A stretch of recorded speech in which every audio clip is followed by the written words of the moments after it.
Life is a long highway and I'm just doing the best I can. Welcome back to the Straight Line to Success. I'm here today with Shammond Williams. Shammond, welcome in, my friend. Thank you, David. I appreciate it. It's always great having an opportunity to be a guest of anything that you're doing. And so I'm very thankful for the opportunity to be here and support your show.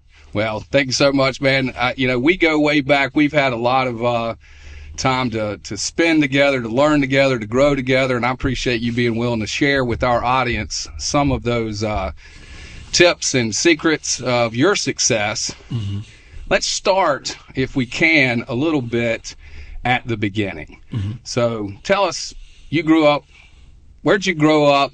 And, we know a little bit about you, and I want to ask you a ton of questions about, you've been sort of an innovator and a pioneer and an overcomer, but tell us, where did it all begin? What was little Shammond? Where did you grow up? Well, I grew up here in Greenville, South Carolina, born in New York City. At a young age, moved back here to Greenville, where my mother's from and my family's from, but raised in pretty much three parts of Greenville, the Nickeltown area, the West Greenville area, and in the Pleasant Valley, also called District 25 area. So a young Shammond Williams was all around the city of Greenville, which was great because it led me to have an opportunity to meet a diverse group of people, but I always have friends in different places. So, people always say, Shammond, you can go anywhere and somebody knows you.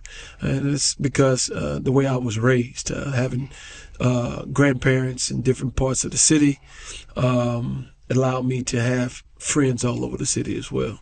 And you had a lot of interest. I know that not only did you play sports, but you also were into music. Yeah. Tell me about that. Most people would tell you a young Shammond Williams was a musician. I was really a really good musician. I was one of the first two individuals to be able to attend the Fine Arts Center here in Greenville. Really? And because of Miss Bauer at Hughes Middle School. I'm sorry, that's my wife. No problem. Miss Bauer at Hughes Middle School had a great drum and bugle corps. And so when you're in fifth grade and you see the drum and bugle corps and you see the marching at a parade, you want to be a part of it. And so when I went to Hughes Middle School, I got into the drum and bugle corps by way of band. I just signed up for the band. And so usually if you signed up for band, you couldn't be in drum and bugle corps unless you were an outstanding musician. Okay. And so that pushed me to be, the best drummer or percussionist I could be. And so that led me on to being, all county band, all state band, and Tremel Blatzigan and myself, we were so talented at a young age. We were allowed to go to the Fine Arts Centers as freshmen, where you usually go as juniors and seniors.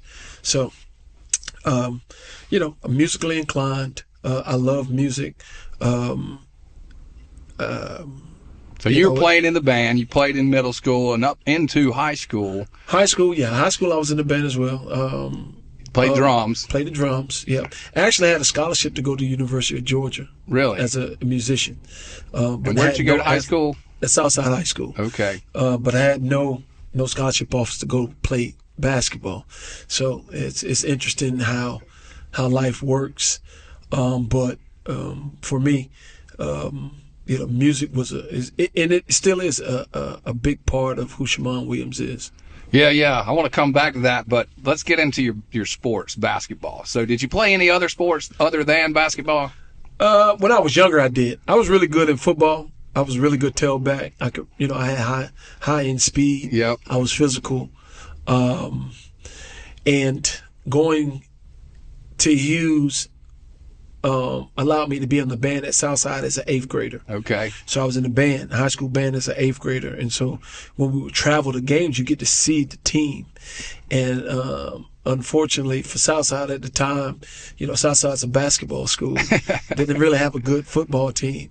And so I do remember going into my 9th grade year, the head coach of the varsity was asking me to play football because he had heard, I was pretty talented, but he not knowing that I had been to all the football games and knowing that, you know what, I don't think that, it's going to go further, because of the things that I saw. Nothing against the guys that played football. We had, a pretty good football team, I guess, for, what it's worth. Yeah. But it just wasn't the move for me. Now, did you think about, I'm a basketball guy, I'm going to focus on basketball, or was it just more of a, that's a lot of work and we're not going to be good, and so what was the, why did you go for, and did you, I'm assuming that you focused on basketball. Is that true? I guess you could say I focused on basketball. It wasn't that I just didn't like football anymore. I just didn't see how, for me personally at a young age, at that point in time, I didn't see how successful we could be in the football. And you were pretty competitive. Very, very competitive. Yeah. And so, and then I was really good in a musician. I was one of the best musicians in the state of South Carolina. Okay. So, it's kind of like, okay, my time, what I'm known for is, a little bit of basketball, but there's music for sure. And so it just made me have more time to concentrate on basketball, I guess you could say. I gotcha. And, when you were coming up playing basketball at Southside High School, were your aspirations to play in the NBA? No. Is that a goal of yours? No. I've never had aspirations of playing in the NBA. Okay. Never. That was never part of the deal for me. I wanted to have an opportunity to go to college. Okay. I felt like if I could get to college, then I could get the information needed that I could work on Wall Street. My whole thing was work on Wall Street and wear suits. So most people know, I love wearing suits. And then, when I did get to college, I got a degree in industrial relations, which is economics at the University of North Carolina now. My dream was to work on Wall Street. I felt like coming from my social economic background, if I could get that opportunity, then I could provide for my family. If people say, well, this sounds familiar, yes, it is, because it's Trading Places. That's one of my favorite movies. And I saw how, Eddie Murphy having the opportunity and put in the right environment, he was able to make a significant amount of money. Yeah. Which allowed him to, and people recognize him as being successful. So for me, that was my whole angle of trying to get to college. And so playing in the NBA was never something that I wanted to do. It was something, I never focused on. As an athlete, the one thing that, I do love about my environment is it's the environment that made me, but it's also the environment that pushed me. And when I say it pushed me, when I left Southside High School as a senior in high school, I had no scholarship offers to go to college. So talk about that. So college, you wanted to go to college. Did you have a particular college that you wanted to go to? No. You didn't really care? I would have went anywhere that offered me a scholarship. Okay. And so with me turning down the opportunity to be a musician at the University of Georgia, right, and being the competitor that I am, I felt like I could make this happen. And so, having the right people to help you. My godfather by the name of Dan Peterson now, he's a gentleman who saw me play going into my senior year at a camp in Charlotte. And, he said, he asked me who I was, and he said he had helped Merle Cole go to Fort Union Military Academy. But he also said that he felt like I could be a good player. He felt like I could play college basketball. He didn't know what level. Yeah. But he said that, one day he would come and see me at Southside High School. And a few months later, he showed up, and we had probably the most interesting conversation I had ever had at that point in time about, being a student athlete. I didn't know a lot of things I didn't know about being a student athlete, like, core courses. Okay. I didn't know anything about that. So, I thought all grades were grades, and didn't know if that would allow me an opportunity to go to college. And once he told me about core courses and told me the things that I had not done with my transcript and what I needed to do, it was all right. Either, you do this to have an opportunity or you don't. And so, I made those 3 A's and 2 B's that he said I needed to make to be a predictor. How about that? And, the rest is history. So you talk to someone who enlightens you about the requirements to get into college. Yes. And he says, look, you're going to have to make some seriously good grades here. Yes. And so you buckled down and made it happen. Yes. And, for a lot of people, and that's why I try to be the person I am today, a lot of times people don't have the right information. Yeah. And if you can get the information, then it's up to you what you do with it. And so, having that person tell me some things that nobody had ever told me changed my whole life. And so, for me, it's only right that I reciprocate that to others. You have been incredible at giving back, and I do want to talk more about that. But before we get to that, you didn't have a scholarship coming out of high school. Right.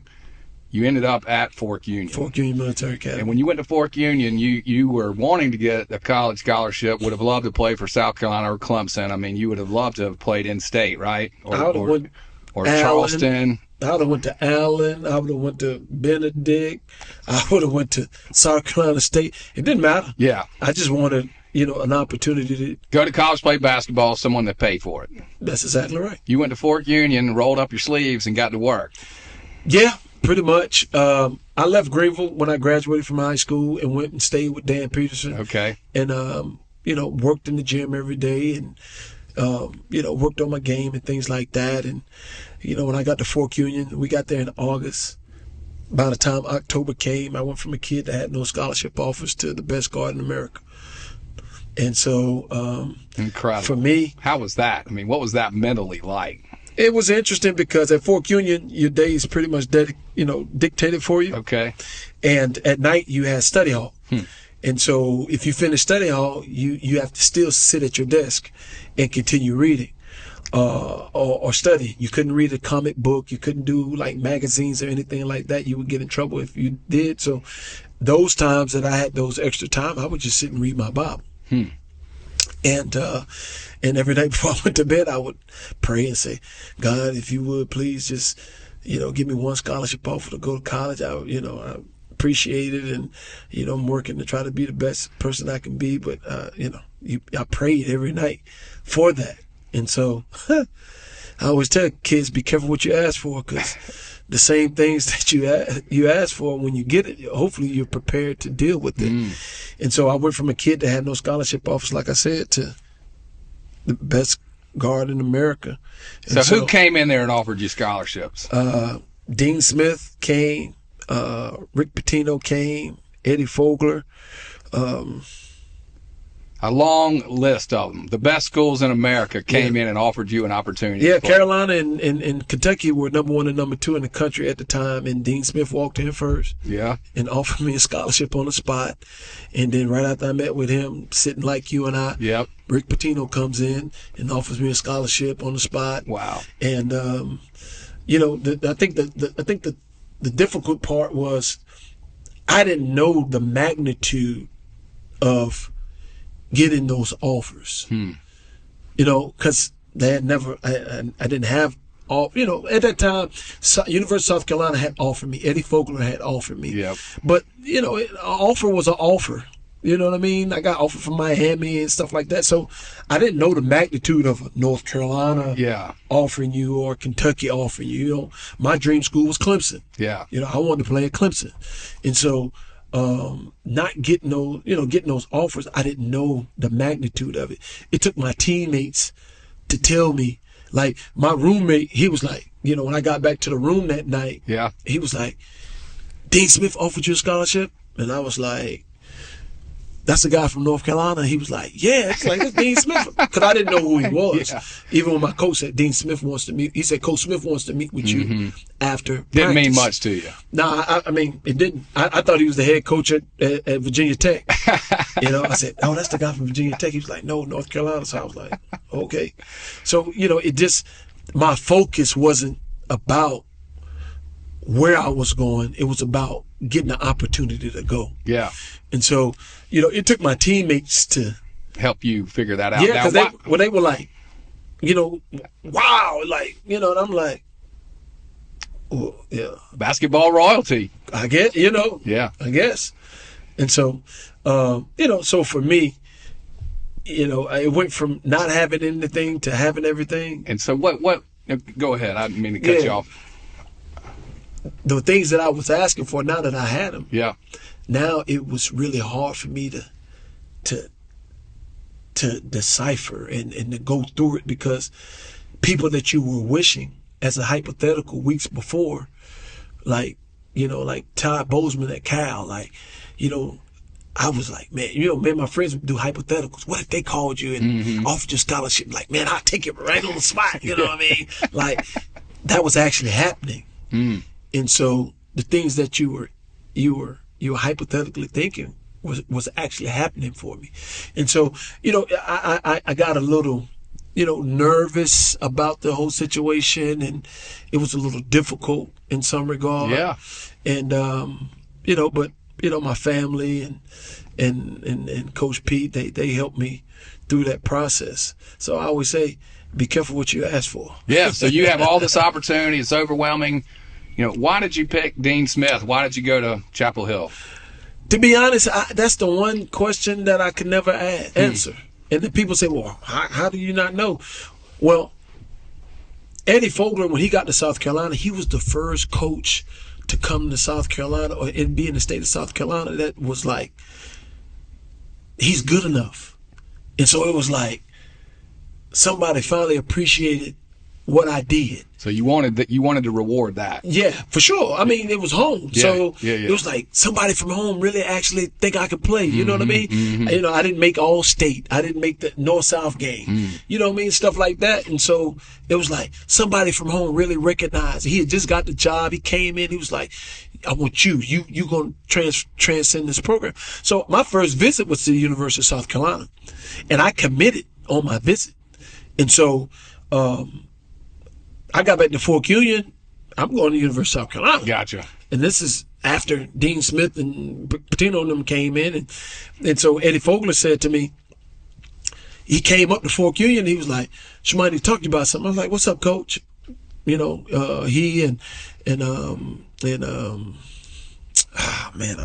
Coach, he'll kill me. Coach Ricky, he's at Monmouth. Okay. Rick Callahan. Yep. The man. He was like, Shammond, I had a chance to play for the best, so you should play for the best. So I was like, it's interesting. He talking about himself in third person. You know what I mean? Like, what is he talking about? He played for himself. I did not know that Eddie Fogler played at the University of North Carolina. Okay. And so I'm like, what are you talking about? So he was like, I think you should go and play for Dean Smith. Since Dean Smith wants you, I had a chance to play for him. It'd be a great decision for you. So I'm like, my mama must have got to you. Because my mama didn't want me to go to South Carolina. Okay. So I was like, my mom must have got Pam. to you. Yeah. And people who don't know, my mom's 6'2", Love Pam. about 240. She could have been the heavyweight champion of the world. When I met Pam, I said, well, I see where Shammond gets his skills. And she looked at me, she goes, you got that right. Yeah. So, so I was like, hey, man, don't worry about my mom. Right. I know, she's tough nut to crack, but you know what I mean? Yeah. I take care of that. He was like, no, I think you should go to North Carolina. So now in my head, I'm thinking, okay, here's another guy that doesn't think I'm good enough. He doesn't want you. So he tried to push me off to somebody else. So I told him, okay, since you don't want me, I'm going to Kentucky. And he was like, no, go to yeah, you done showed me that you don't want me, so I'm going to go somewhere where I'm appreciated. How about that? And I'll get to see you at least twice a year. In the SEC, and so, yeah. And so, how things worked out, eventually, I didn't end up going to the University of Kentucky, even though they wanted me to come in on a visit and stuff like that. And to be honest, I couldn't even remember how I even committed to North Carolina. You don't know? Yeah, I think my mom ran everybody off. Her and Coach P. Yeah. I think they ran everybody off to where I ain't have a choice but to go to North Carolina. But it was the best decision I Great ever decision. made. Man, that's incredible. I don't think I've ever heard that, Shammond. But so at Chapel Hill, let me talk about that a little bit. Going to Chapel Hill, you know, and for those that are out there trying to be, you know, the next Shammond Williams to get to basketball, maybe they're in high school and they're transitioning into college. I mean, talk about your transition into Chapel Hill and what made it great for you, and you know, what made it successful. What were the things that made it successful? Well, and, you know, who are some of the players there, and when you got there? When I went to North Carolina, my teammates were Rasheed Wallace, Jerry Stackhouse, Jeff McGinnis, Donald Williams, Dante Calabria, Serge Wicker, Ed Geff,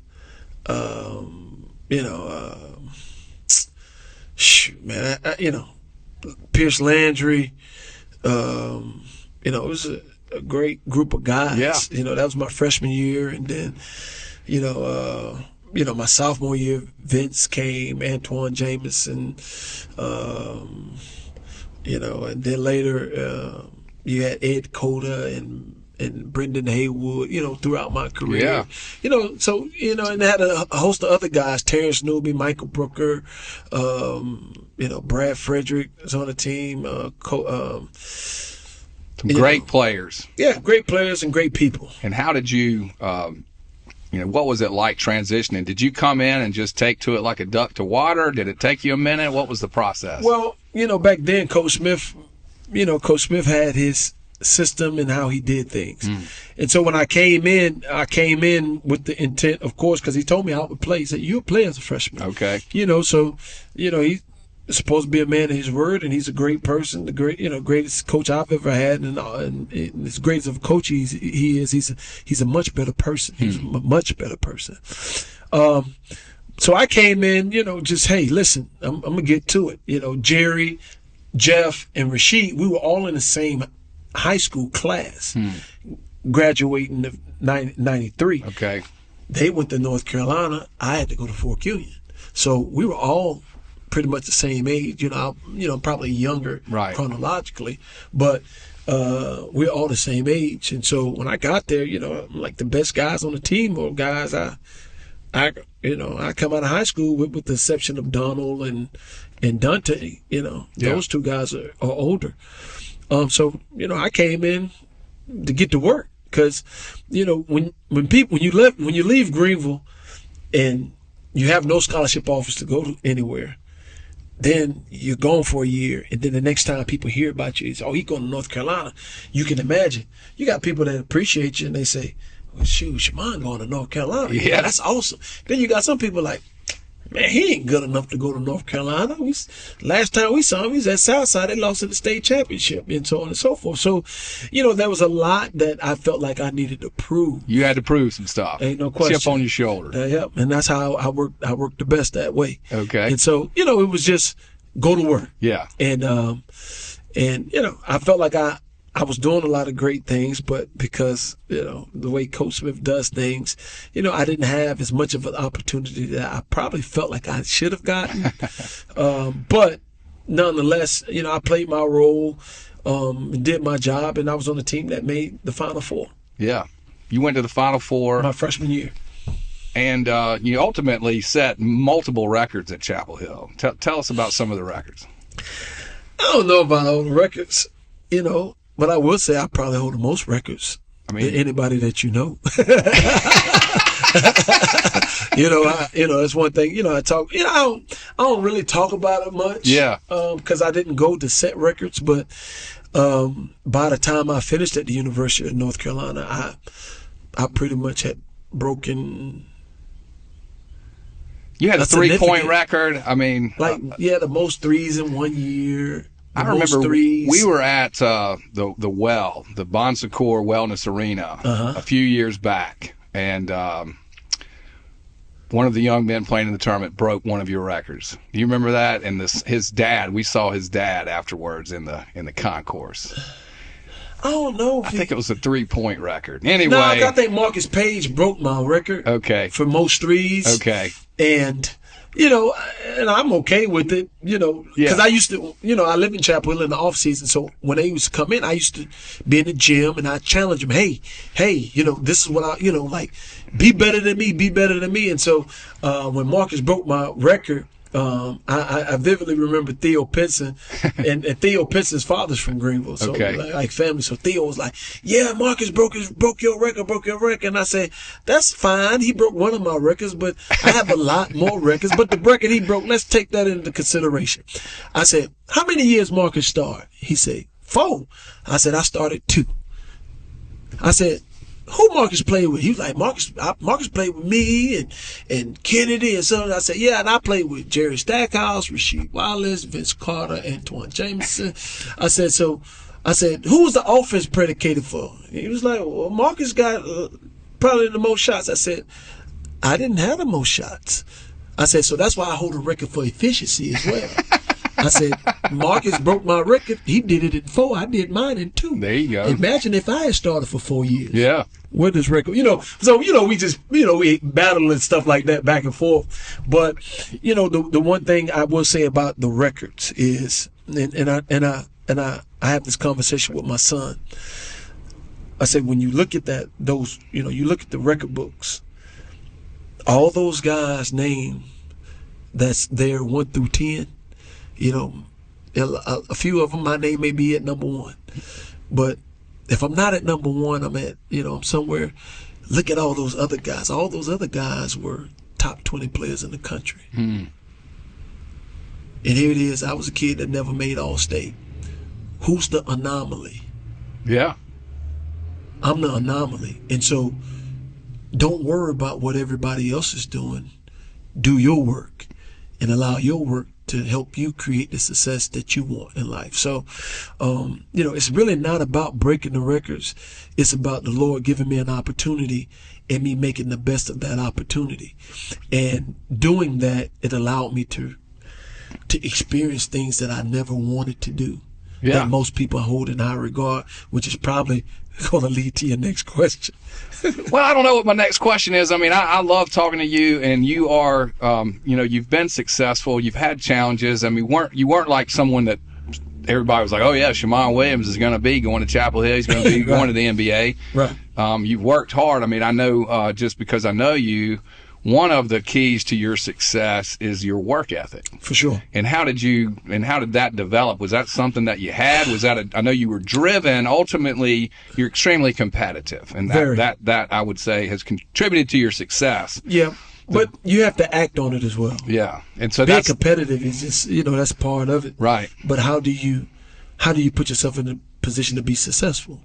And so for me, I probably wasn't blessed with what other people was blessed with, but I was blessed with something. Yeah. So a lot of times people like, well, yeah, I'm not like my cousin. I'm not 6'11", 7 feet. I'm not like him. Captain Garnett. That's what you're talking about. Yeah. Yeah. I'm not like him. I didn't. I wasn't able to go from high school to the NBA. I wasn't like a lot of people around me, but I was blessed with something, and so what you're blessed with, you work on it and you use it. And probably, some of the things that I was blessed with was, self-discipline. I think it doesn't get the credit that it deserves, but I was extremely self-disciplined to do the things that I needed to do and was supposed to do to allow me to be the best me. There's a running joke in Chapel Hill. People will tell you, and they use it as a joke, but it's true. They say, well, Shammond Williams has the highest light bill in Carolina history, and behind me is Tyler Hansborough. And why people say that is because they knew every night. My teammates, my freshman year, called me Roomy Room. I was either in my room or I was in the gym. So they call me Roomy Room because every time you come back in the room, he in the room, he in the gym. Yeah. But So the light bill, they're talking about the gym lights. Yeah, You the kept Dean those Smith lights Center. on. If you came by the Dean Smith Center between the years of 94 through 98 Yeah. at nighttime, anywhere between 10 p.m. and 3 a.m., and you possibly be 5 a.m., Wow. those lights were on. And I was in the gym. I had a thought process. I said, I didn't know how good I could be, but I didn't want people talking about I wasn't successful. That drove me. So my thought process was this. The ACC, I'm going to play at least, in the season, I'm going to play at least 30 games, at least, maybe 30 games. Okay. Half of those games are going to be in Chapel Hill. So that's 50. Okay. If I work on these goals and learn everything about this floor and this gym, I'm going to play good at least 15 games. At least 15 games. Right. And then if it travels and I get 5 to 6 games out, I play good in 21 out of 30 games. How about that? But I'm at least play well at home. Gotcha. That's going to happen. If I get the opportunity, I'm going to at least play good at home. And so the thing was to work. When I came into the ACC, there was 17 guys. There were 17 guys that they had rated. And I was number 15. So I put that on my mirror in my room, and I say, I got to catch him. I got to catch him. And, that drive, that chip on my shoulder, it allowed me to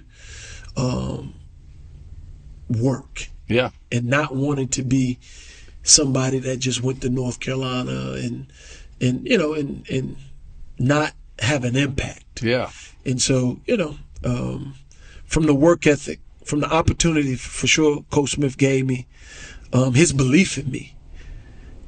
His belief in me kind of let me know I had arrived. A conversation he and I had. And the opportunity that he gave me, it was like, okay, I think what resonates with most people for me is, and there's nothing against my colleagues or anything like that, but, and they've earned it. A lot of my colleagues are awesome players, and they've been that. McDonald's All-Americans and all those types of things. And I salute them because they're hell of a players and hell of guys. Yeah. But I think what resonated with me and everybody is, I tell people, I'm more like you than you would probably think. They look at your accolades and look at what you've done. Yeah. They don't, I always say, they look at the movie. They don't know about the production. And so it's important for me to make sure they understand the production. And in that, I can resonate with all people because I've been a have-not. Yeah. And so I appreciate, my road because it allows me to, I'm not speaking from just a hypothetical thought process or theory. I've been a have-not. I've been overlooked. I've been estimated in those types. And so I can resonate with you that feel that way. But then I can also resonate with the guys that have had the success too. Yeah, because you've been there. Yeah. Let's talk a little bit about, I want to get to the NBA. Before I do that, I went to Clemson. Yes, you did. And of course went to South Carolina. And at Clemson, the Chapel Hill Clemson basketball rivalry, unbelievable in terms of just the drumming that Chapel Hill has continued to put on Clemson. And it's changed a little bit, but there's times where like we were almost going to win, but you were there. And like the last shot, you like make a three to win the game. Yeah. I think that rivalry began actually with me. And I don't want to say it like I'm the reason the rivalry started. Well, you got to look, you got a kid that's from South Carolina. The shadow of Clemson. Yes. And Merle Cole and I grew up together. Okay. You know, Merle's 1 year older than me. All right. So I've always played behind Merle Cole, and Merle Cole was a bad boy. Great player. Yes, sir. Bad boy. You know, a lot of people like, no, Merle Cole was that deal. Look, he was good enough to keep Shammond Williams on the bench. You dig what I'm saying? Yeah. Oh, and yeah. nobody had ever played us together. So a lot of times people don't understand how great I am.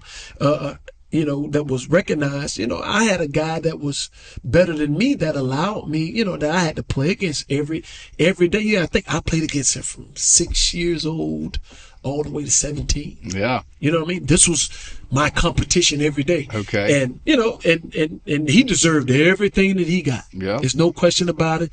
You know, one of the best players I've ever seen. Awesome person. You know what I mean? Like, great dude. Yeah. No doubt about it. And so, you know, this is who I had to compete with my whole life. Yeah. And so I would be ignorant not to give him his praises on, you know, who Shammond Williams became as a basketball player was a lot. It was predicated a lot on Merle Cole. So you give him some credit for that. Shit, I'll give him a lot of credit. And so now you're you know, playing college. Yeah. So people like, well, Shammond, you want to go to Clemson? Why you go to Clemson? Because Merle chose to go to Clemson when he left Fort Curie. And so when Cliff Ellis, you know, Cliff Ellis didn't think I was good enough in high school, you know, so once Merle committed there was no possible way I could go because nobody had ever put Merle and I on the floor together. How about that? We have never played together. But that shows you also how good our team was in high school. Oh, yeah. We had a great basketball team, great coach Mark Huff, and, you know, but there was other good guys on the team, so you know, there was just no time. Yeah. When Merle came out, I went in, and vice versa. So, so when Merle went to Clemson, and then here it is, okay, this kid goes to North Carolina, it's like, okay, now it's a clash of the Titans. Gotcha. Especially for Greenville. Yeah. Oh, you know, yeah. especially for Absolutely. Greenville. This area. And so, you know, I wasn't playing a lot as a freshman. And then when Rick Barnes came to Clemson, if you know who Rick Barnes is and how he was, you know, the thing he wanted to be physical and tough and so on and so forth. So, you know, the ACC tournament, it was my freshman year, I think. Yeah, it was my freshman year. ACC tournament, we're playing Clemson, and Rick Barnes begins to talk talking trash to Coach Smith. Yeah. Talking tough to Coach Smith. Yep. You know, and so. Which, of course, I loved. Yeah, you probably loved it. And I didn't. I know you didn't. I didn't like it at all. And so. And you might have had the last word. Yeah. So they get talking. So I get up off the bench and I go to the scorer's table because one of the guys that started talking. And so here it is. It's a scuffle at the table and I'm involved. And so, you know, I'm trying to get to one of them Clemson players. You know, I got all this energy built, you know, pinned up because I ain't playing a lot. Yep. And then there's my, you know, team from home. And, you know, and so, you know, one of the guys tried to sucker punch me. Oh no! Tried to hit me, you know, not knowing that, you know, I got boxing in my background. So he took the punch. So I'm about to go at him. And who steps up? Merle. Oh no! Merle steps in, and Merle is like, Shammond, nah, don't do it, Shammond. I'm like, Merle, move, like move. I'm gonna get him. Like I either I'm gonna get him tonight, or when I come back home, I'm gonna get him. So, come on, man, you know. And so, people saw that on television, and you know, in Greenville, they began Shammond and Merle on TV fight. And it's like, that's like my brother. We fight. Yeah. But the way it looked, you know. He's telling me, Shammond, no, you know, and I'm like, nah, Merle, move, let me get to him. And so, you know, but that's when that rivalry came, you know. Yeah. And then when I did start playing significantly, when I come to Clemson, you know, they'd be traitor, and I'm like, okay, all right, I'm gonna show you tonight. You know, but 6 minutes left in this game, you either gonna be at home or you gonna be sitting down with your hand in your head. You know what I mean? And so, that was just a drive to, just to show people, hey, listen, man, y'all didn't appreciate me. How many games did you actually hit the buzzer beater to win? Do you have a count in your head? No, I didn't, because it didn't matter. Yeah. I mean, when it comes to the end of the game, some people, they don't want the ball. They don't want any part of that. What do you have to say about that? I mean, maybe that's not who they are. It's not in their DNA. I mean, but I mean, but for me, at the University of North Carolina, I will tell you, I hold probably the most points in overtime than any Carolina player. If you look at the overtime games that I played in, I think you would see there's a significant difference. I think it's fair to say that when the game is on the line, Shammond Williams wants the ball. For sure. For sure. And you always delivered. But I worked at it. Yeah. And I think the most important part about that is I had teammates that trusted me and believed in me. Right. That, that they would get me the basketball. You know what I mean? Yeah. And like I said before, I didn't, these are things that I never thought about. You think about it now, and you might see games and stuff like that, but I just had to get the win. Yeah. So talk about when you thought, okay, so when did you think the NBA might be a reality for you?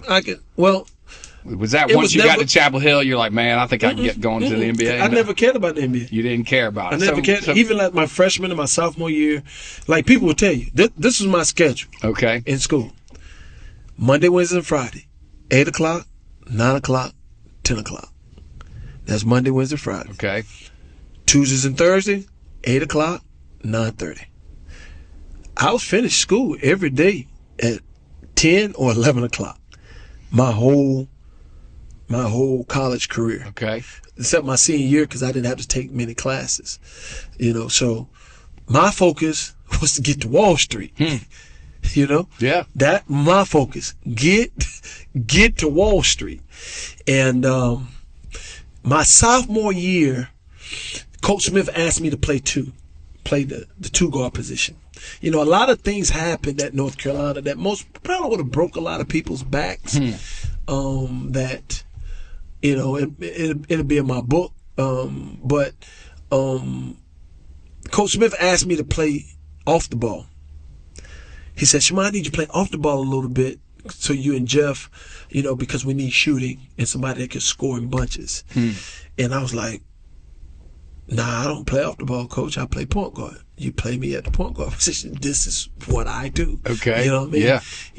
And he was like, no, I need you to play. You'll play point guard, but I need you to play some two as well, and so on and so forth. I'm like, And I fought it, but he said, this will give you a chance to play more as well. And so when I thought about playing more, especially when you hadn't played much as a freshman, you say, okay. Right. So I began to play off the ball, and it really transcended Shammond Williams because people began to see that I could do more than just run a team. And my sophomore year, I began to turn the corner. The opportunity was there. I was playing more minutes. Yep. And coming off the bench, and I was averaging probably around 8-9 points a game, and shooting the three really well. But I was the opportunity was there. Gotcha. And so I'm playing off the ball and I'm playing with the ball, and there were some games I had double figures, and the last game of my, well, not the last game, but the last regular season game of my sophomore year. Everybody knows what's the last game of the regular season in the ACC for North Carolina. What game is that? That's your Duke game? That's the Duke game. Yep. So everybody knows that. So we're in Cameron, and I'm sitting in the locker room, and Coach Smith really never comes to the locker room. And I'm sitting in the locker room, and I'm just sitting down and getting my, just sitting just chilling, really. Yeah. Nothing. Coach Smith came in, and he came over by me. He said, Shammond, if you get any shots tonight, you take them. If you feel like you can beat the guy, you beat him. And I'm like, he never told me this. Like he, Yeah. he never said anything to me like this. You know what I mean? And I'm like, that's strange, but okay. He said, do it, no problem. Yeah.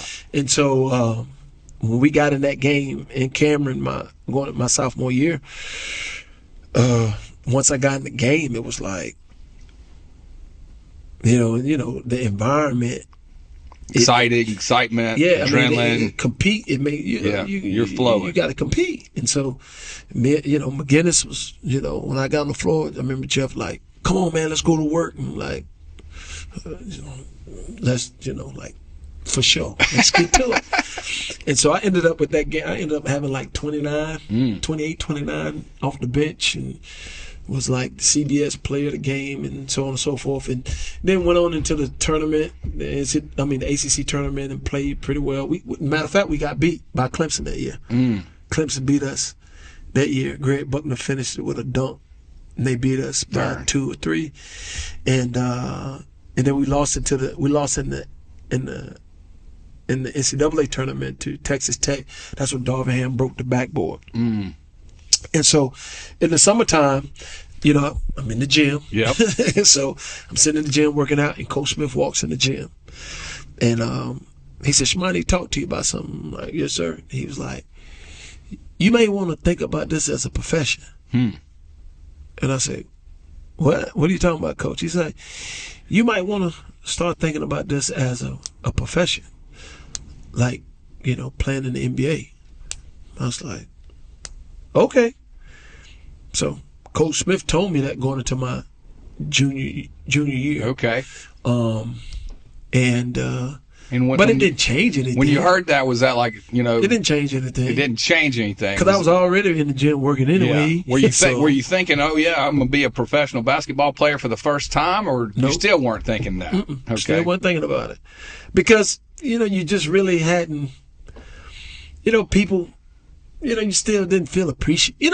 Like they appreciated you, but just really didn't appreciate you. And then when Jeff left, then I was going to be starting point guard. Yep. Then we were bringing in a freshman point guard, Ed Cota, and so here it is. Now I have my team. Yeah. It's pretty much your team as a junior. My team, yeah, my team, and now I get to lead and so on and so forth, and so then long story short, led my team to the Final Four. Yeah. And that same year, I was named the ACC tournament MVP, and that right there was probably the time I said people finally appreciate what I bring to the table as a player. Yeah. But MVP. Yeah. Strong. Yeah. So it's only been one every year in the ACC history. So. And what year was that? You were 97. 97. Yeah. So then. Still. No. It just. I know people like Shammond. He crazy. Not. Like it just didn't make sense. Yeah. You didn't have any scholarship offers to go to college. But you're gonna go in pro. You know what I mean? Yeah. It's like. Well, And then I ain't like the NBA game anyway. You know what I mean? So it's like. Okay. You didn't like the NBA game. Mm-mm. Did you watch the NBA? Maybe a little bit, maybe. Yeah. You know what I'm saying? Like, but I was trying to be the best me. You know what I mean? I didn't want people to say. I didn't want to give people the chance to say I was sorry. Not saying that somebody else was sorry. Yeah. I just didn't want that to be associated with me. Yeah. So my focus was, and then making the Final Four my junior year. Yeah. So here it is, 2 out of 3 years I've made the Final Four. So I'm like, I gotta get a national championship. Yeah. And so after my junior year, I had such a run. ACC MVP, Eastern Regional MVP, 10 to the Final Four. I had some decisions to make then at that point, like, am I gonna go to the league and go ahead and, like people talking about going to the league and stuff like that. And I'm like, what does that mean? You know what I mean? Like, Yeah. I'm trying to win national championship. Yeah. You know what I mean? And so, it It just was never something I ever talked about. I mean, there is no one that you know in this world that I ever talked about going to the NBA. I mean, it's incredible to me, just because most people that I've had a chance to talk about, I mean, that's been like a focal point. I wanted to go to pro. I knew I was going to be a pro. That was my whole goal. But that's not Shammond Williams' story, and that's great. I think it's incredible. I do want to know, that when you went to the pros, you ended up having an agent. Yeah. How did you hire your agent? Who was that agent? And tell me about being drafted. What was that like? My agent was my cousin's agent, Eric Fleischer, who was Kevin's agent. Eric ended up being my agent. A lot of people, at the Carolina usually has a process. Okay. And so my process didn't go the same way that usually Carolina process goes. Okay. And so, that was a little difficult for some people, but, I chose Eric Fleischer because he represented my cousin. Yeah. I mean, that was easy. Yeah. For me, like I said, I wasn't. And I know Eric's great. He was a great agent, great guy. Great Yep. guy. Great. Yep. Oh, man. So the reason why a lot of guys getting paid this money now is because of Eric. That's right. Yeah. You know what I mean? Biggest contract in NBA history. That's right. And so, but it wasn't such a big deal to me that, I wasn't probably like Antoine and Vince, you know what I mean? Like, they had their eyes on the NBA and stuff like that. Me, I wasn't, it just wasn't something. So it just happened. It felt natural to you. It was your cousin's agent. You went with Eric. That was easy. So talk about the NBA, the draft. You get drafted in the NBA. Yeah. I got drafted. I got drafted in the second round. Okay. The 34th pick by Chicago, but it was for Atlanta. Atlanta had traded their later on pick and 2 players for me. The interesting thing about being drafted and sent to Atlanta, for Atlanta, was at the pre-draft camp in Chicago. In Chicago, I played. I was on a whole different level.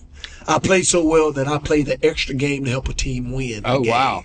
This was the pre-draft. Pre-draft in Chicago. Okay. But during one of the games, I had got hurt. One of my friends, we playing, I made a move, went to shoot, he pulled me down. And so I was like, ooh, my back was bothering me. But I still played well, got asked to play an extra game. Yep. Helped that team win a game. I'm it's hooping, so I'm hoop. Yep. And then I want people to know, like, I'm the real deal. Right. You know what I mean? Like, I want y'all to know. Yeah. I'm the real deal. Right. And so, I was going, so I got hurt and I, walked off the court a little bit. Yep. Sat for a few and then got back and played.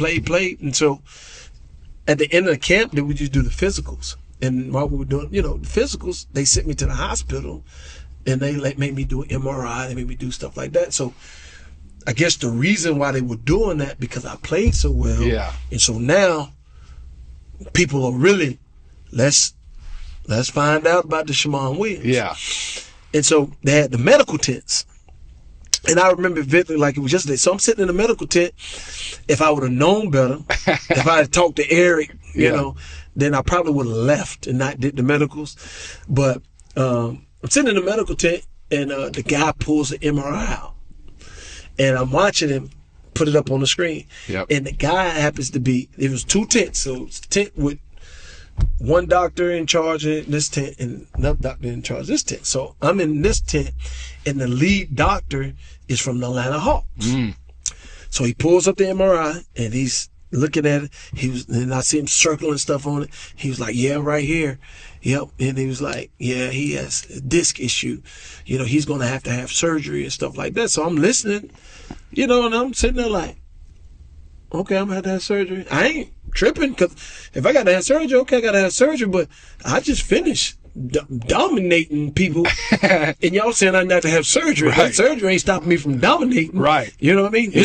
It's a reason I'm here. Right. Here now. It's a reason. So, so then Eric calls me and is like, Shammond, they talking about you got to have surgery and da-da-da-da.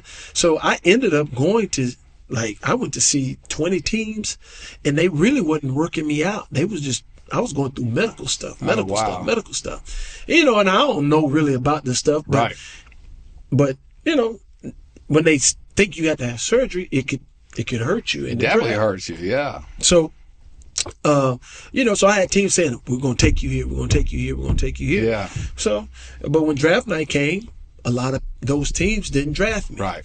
And so it got to the 34th pick, and it was the Chicago Bulls, and they had just won the championship. Yeah. So it was 34th pick, the Bulls select Shammond Williams. And so I'm playing cards. People tell you I'm playing cards. Okay. I'm playing cards. And hey, Shammond Williams, and everybody in the whole place go crazy. And I'm just sitting there like this. Oh, really? Ask anybody. You didn't get up. Didn't get up. You They were like, yeah, I'm like, come on, man, let's get the game. Let's keep the game going. You know what I mean? They're like, oh, man, they just call your name. Everybody was happy. Yeah. But for me, it was like, okay, now it's, Now you know where you're going. I know I'm going. My phone rings. I pick up the phone. I say, hello?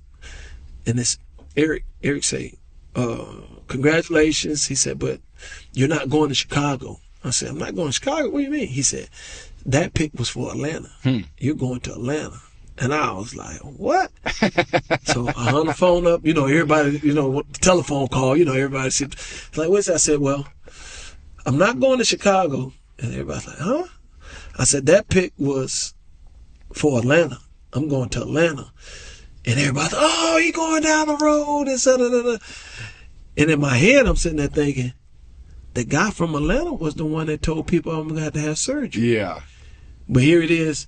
You're the guys that draft me. And you draft me and trade future picks and 2 players for me. So how damaged was I? Did you ever have that surgery? No.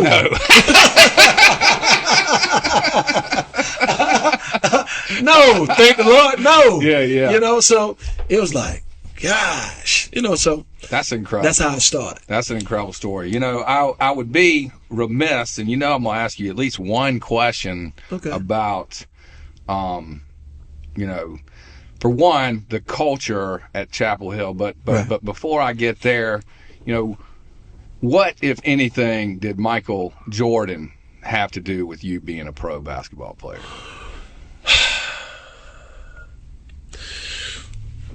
I think 2 things. I don't think, it wasn't a conversation that he and I ever had.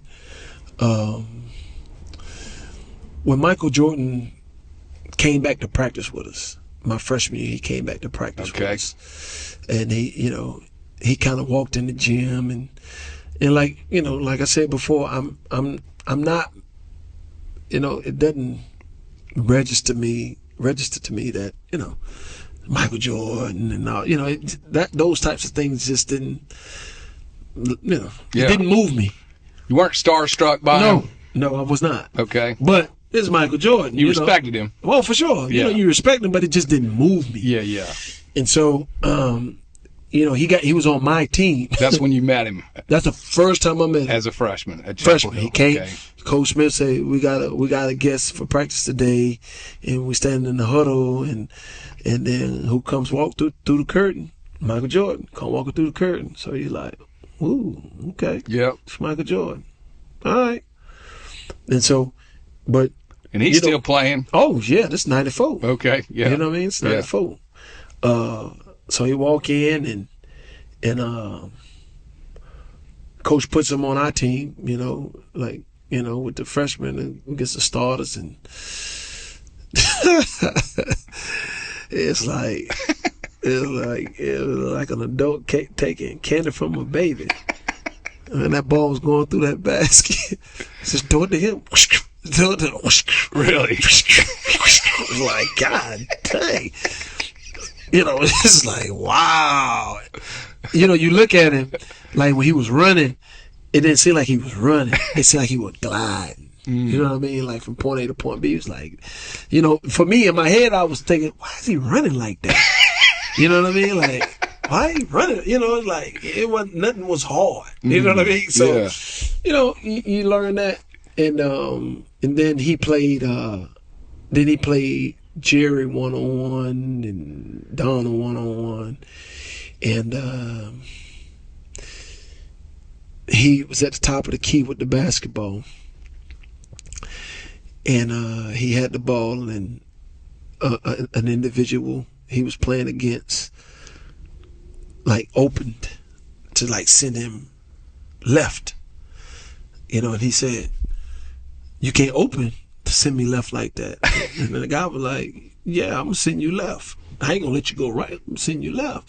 And he was like, "No, you won't play me straight up. You don't want to do that. I'm gonna play you, send you left." He said, "Okay." So he checked him again. He gained the ball, and I promise you, by the time I blinked, he was at the rim dunking. Boom! I was like, now that for me was impressive. Okay. The speed, the agility that he got from point A to point B that fast. Yeah. Then I said, "Ooh, he different." Yeah. I've never seen nothing like this before. You know what I mean? Yeah. That speed, quickness. Cause I blinked. I'm telling. You sitting there looking at him eye to eye. Yeah. You focus, and you just blink, and he was gone. And he was leaning on the rim. Boom! I said, "Woo!"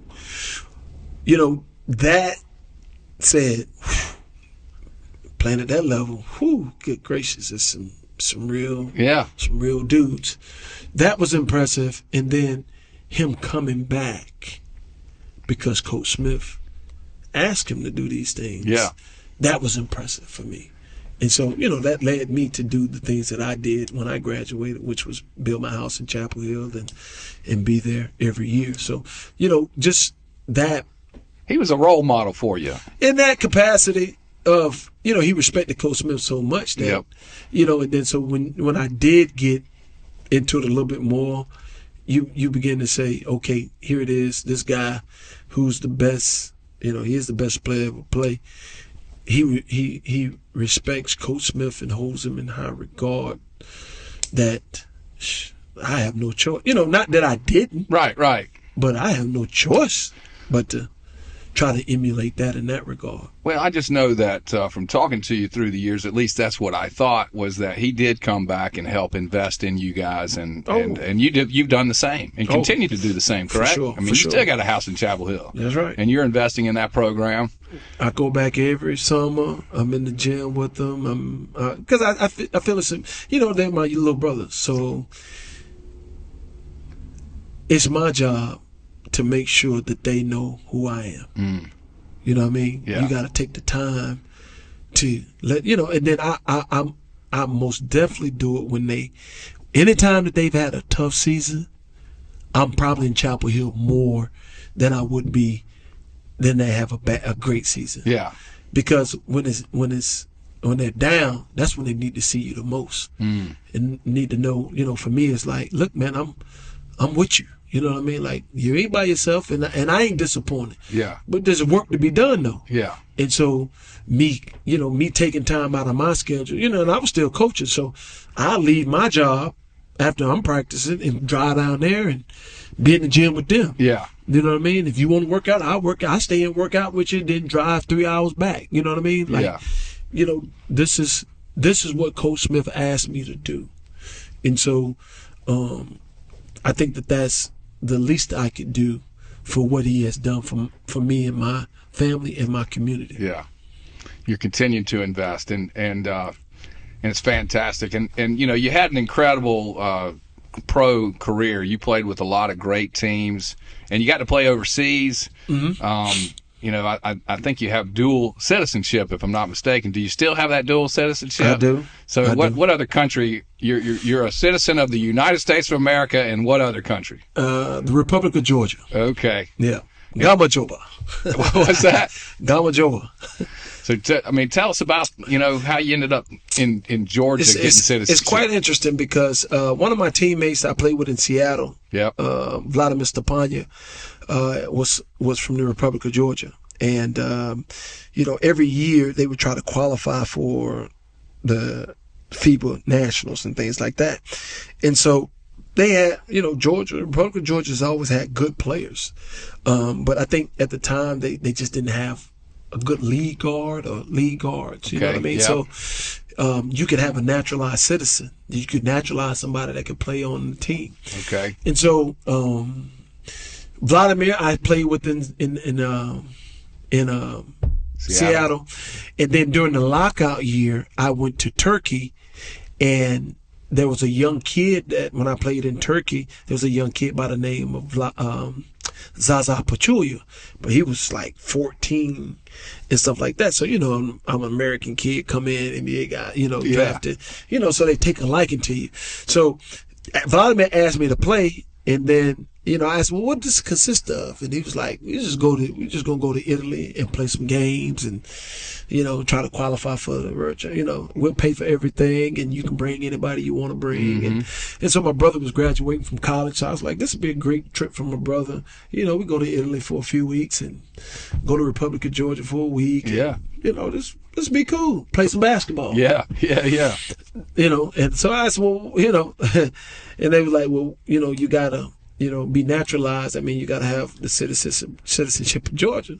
So I'm like, does that mean I got to give them my American citizenship? And they were like, nah, since Republic of Georgia and the United States are allies, that, you can have dual. And I was like, okay, because I'm not giving that up. Right, that's right. You know what I mean? And so went and played, and I'm just playing basketball, but we ended up being matched up against Russia. How about that? In the semis.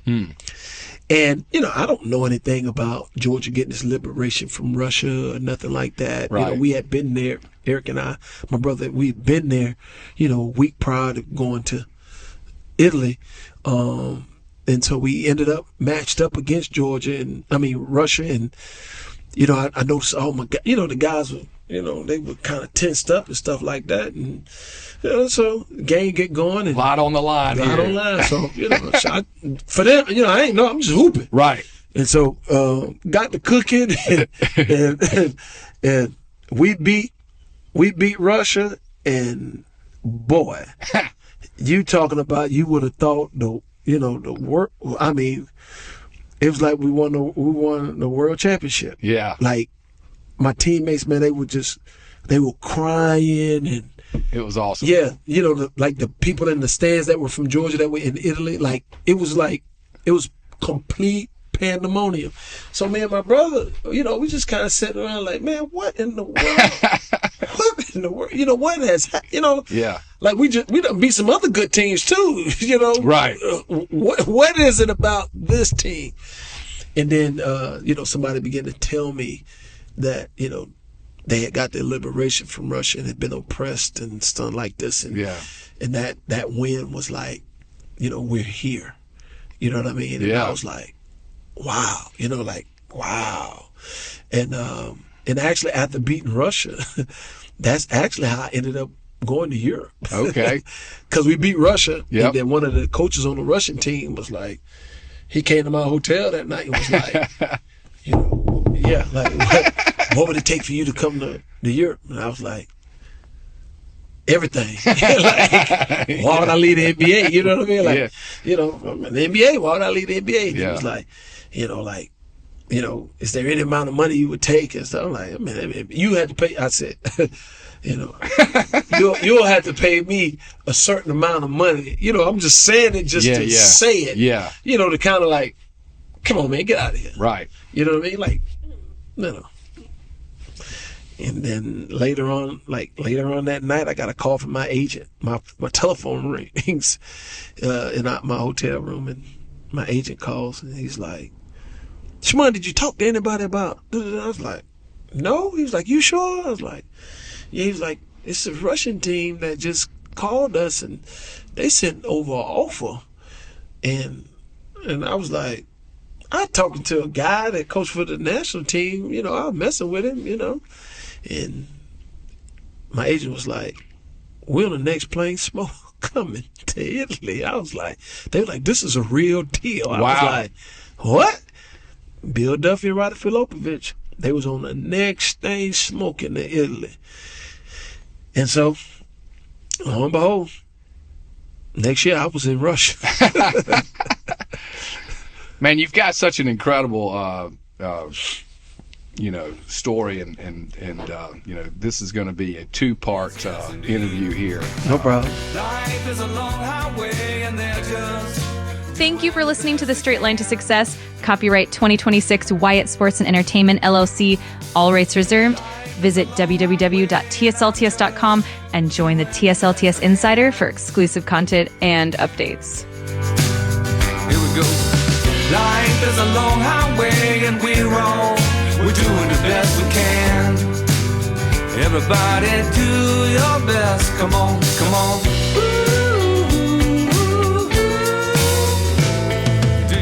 Do your best. The best you can.